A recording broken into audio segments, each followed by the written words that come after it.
Okay, on the bench here we have a, what is this, 92 to 97 Ford F-Series. I think they used them in the F-150s, the 250s, the 350s, probably the 450s and 550s. Anyhow, gas gauge is bad. We're going to take her apart. Oh, we're going to have to get the right tool for the right job. Got a bunch of T15 screws.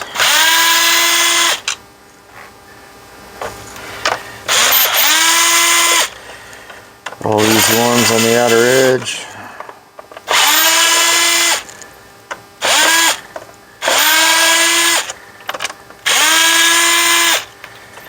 Come apart. You get inside to this point.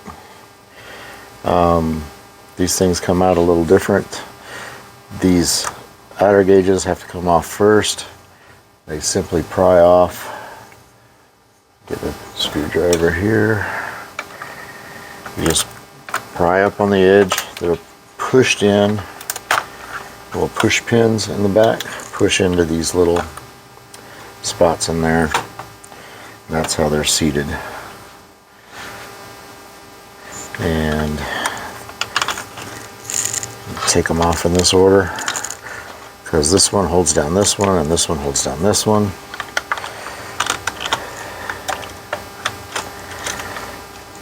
It's like somebody has upgraded this cluster to LED lighting.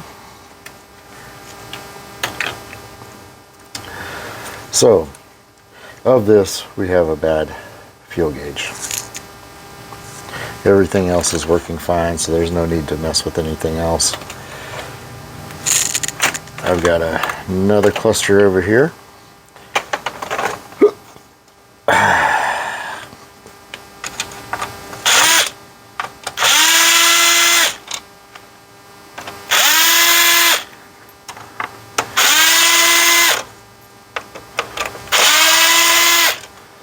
It has a good fuel gauge.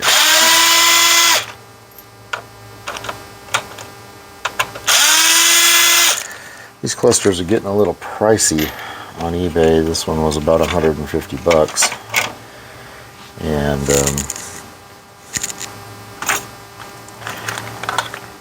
but of that, if you're a speedometer repair shop,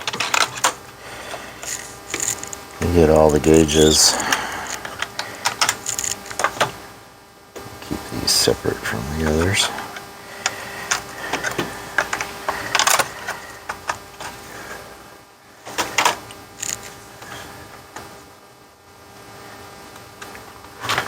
This one came with the harnesses in the back. I've already got about 6 or 8 of these harnesses, so if anybody out there needs a harness built so you can hook these up on the bench, let me know and I might be able to send you some plugs. A lot of things that go wrong with these we'll talk about here in a second. As soon as I get this plug out of here.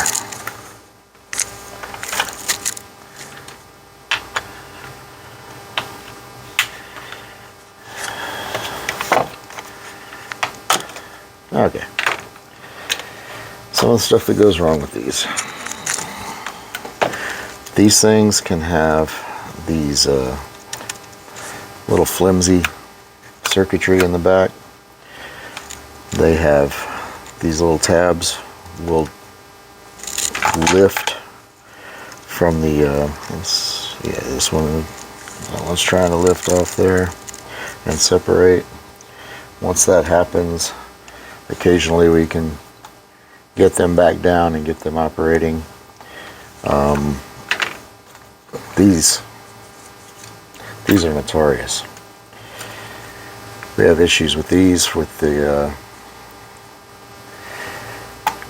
resistor, and the capacitor goes out and it can eat through some circuitry in the bottom. Fortunately for this guy, that's not his problem. His only problem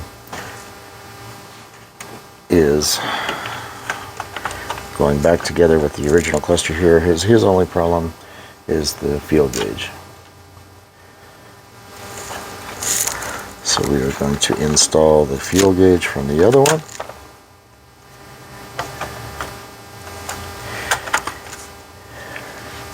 And his tack.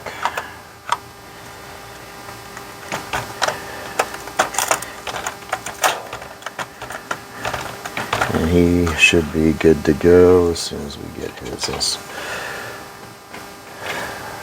lens back on. Boy, he's got a pretty crusty lens here. I'll have to call him and find out if he wants a better lens than that or not, because I've got several of those.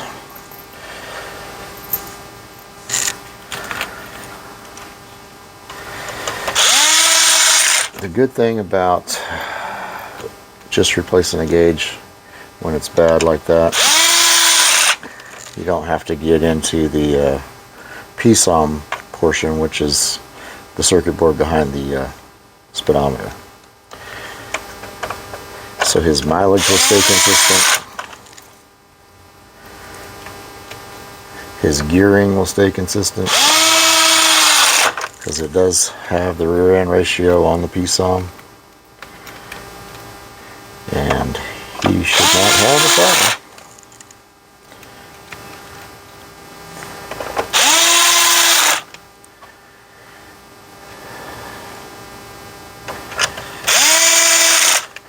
So this job was just that easy. It's primarily done. Just swapping out that fuel gauge. We talk about these. This is a good one as well.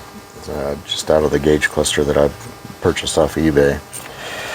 But what I see a lot of, and I mean a lot of, is capacitors. This diode will also go bad. It'll short out and it'll allow for voltage in either direction instead of limiting it to one. This thing will go out, and when this capacitor starts to leak, you'll typically get corrosion or erosion, or however you want to look at it, in these traces underneath this capacitor here. That causes us issues, and we have to go in and rebuild the circuit inside of there. Well, we take all this stuff off and you rebuild the circuit underneath there. Replacing these two capacitors is always a good idea. The original PSOM, a lot of people say my PSOM it got corrupted. I haven't seen a corrupt one yet. So, I mean, I've done a bunch of these and I haven't seen a corrupt one yet. I see them turning loose over here with the capacitor eating through things, and but I very seldom do I ever see that. If that is the case, or you have to replace this board and go with another board, we have the capability of getting in here, reading this PSOM, writing it into the other, writing the information from it into the other cluster, and basically making a clone of it. So your mileage stays consistent, your gearing stays consistent, your shift points will all work, and everybody's happy, including your truck. So if you need that kind of action, we got you covered.